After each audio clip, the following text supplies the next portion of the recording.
Oh, hello there, little guy. What's your name? Long. Your name's Long? Not very long. I'm super long. Long?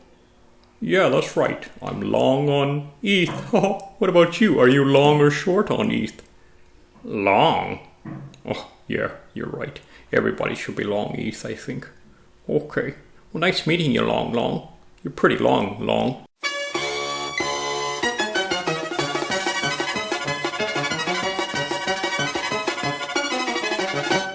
Hello, welcome to Caesar Snack Sandwich. Today we're on Ethereum taking a look at LongLong Finance. LongLong Finance is pretty interesting. It's got a pretty unique, innovative use case, and I like it. And let's go through what it basically can do. There are two features here. They have the long vaults and the HODL and feed vaults. So the long vaults, I'll explain how the long vaults work with this, like a flowchart in a second. But pretty much simply is like you use your USDC to dollar cost average buy some WETH, or you use your USDN3 CRV tokens to dollar cost average buy some STECRV tokens. So that's a little bit intimidating, but let me get through the process through the flowchart and you'll better understanding this. But we do want to highlight here that this is currently in the bootstrapping period, so they're trying to incentivize liquidity to come in. So there's no withdrawal fee now, but there will be a withdrawal fee in the future. But I will touch on that when I go into the docs and show you that. So for now, let's swing over to the flowchart and you'll get a better understanding how this long vault is working.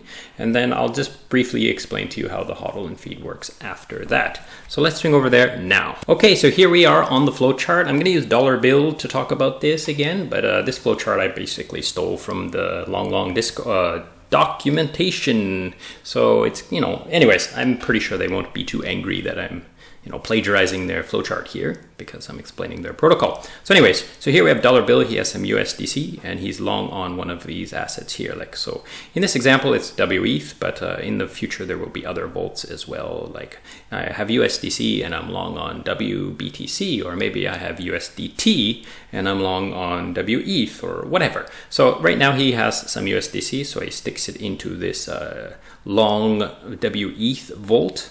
And then what happens with that money? Well, that money is sent to a investment vehicle, they're calling.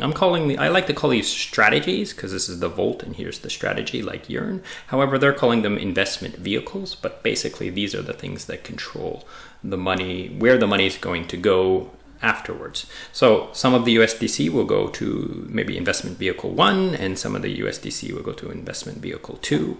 And as you can see, other vaults will also feed these individual investment vehicles. They don't need to have their own investment vehicles every vault because it's just USDC and USDC going into this investment vehicle, which is clever and efficient and so forth. And then these investment vehicles can send the money to some protocol to earn some yield. So whatever protocol they decide but currently they are just using Yearn vaults because, Yearn vaults are pretty safe and reliable and consistent. So they send the USDC into the Yearn vault, or in this case, into some other protocol to generate yield. Now, Yearn vaults are auto-compounding, so they're building up your USDC little by little, and they issue back a vault token, right? So because it's compounding, this strategy doesn't have the ability to just claim the yield every once in a while. So it's basically got to watch this and calculate the interest that has been accrued in here based on the initial investment. So $100 goes in here, $100 goes in here, $100 goes in here, and this has to remember that always it can take out $100 back to here. And whatever above $100, it's calculating and understanding, oh, I've got profit, right? So every once in a while, the devs, when they feel there's enough profit and so forth, they will call this function called collect and long, and it will basically pull out some of that USDC that it's been calculating. So it'll pull it back and send it back to the vault, and then the vault will send that USDC to some sort of swap center like Uniswap or SushiSwap or what have you, whatever they decide is the best place to buy WETH versus USDC at this time. And then they will swap it for WETH, and it'll end up in this, what they call this self-compounding yield position. And this is kind of like another vault here that is basically going to then send the WETH to some sort of WETH strategy or investment vehicle. And I assume that there can be multiple WETH investment vehicles just like this in the future. And then that WETH investment vehicle will then send the funds to some sort of protocol to generate yield. And every once in a while, then there's also this last part here where they call this a long pool. So I assume, I'm a little bit assuming here, I wasn't able to get an answer because, you know, time zones and stuff like that. So I assume most of it would be sent here to generate more yield, but a little bit will be sent here just to be held in as a buffer for people when they want to take some WETH out of the pool, that there is funds here so they don't need to break back all the way through all of these contracts to get some of the WETH out of their position. So that pretty much covers how this thing is working. Let's go back to the website and to the docs and talk a little bit more on some details there. Okay, so here we are back on the website, the LongLong website, and I've explained to you how these long vaults work, so USDC and generate some WETH and so forth.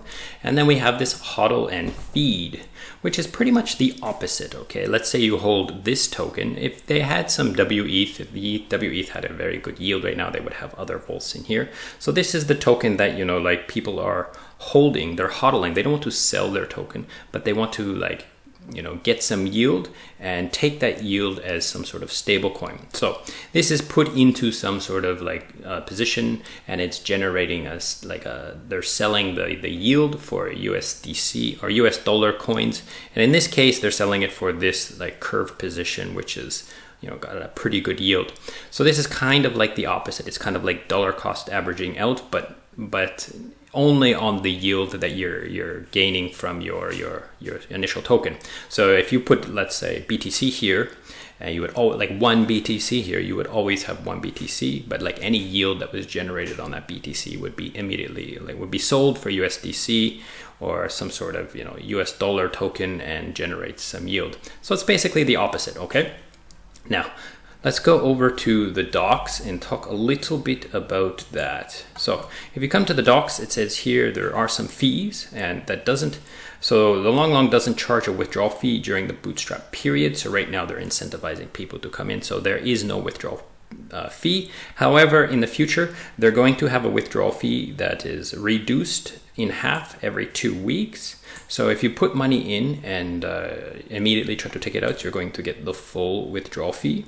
And every 2 weeks, it's going to be cut in half. And then after 6 weeks, it just becomes nothing, which is quite good. So if, as long as you leave it in here for 6 weeks, that's like a month and a half, then you basically, there's no withdrawal fee at all.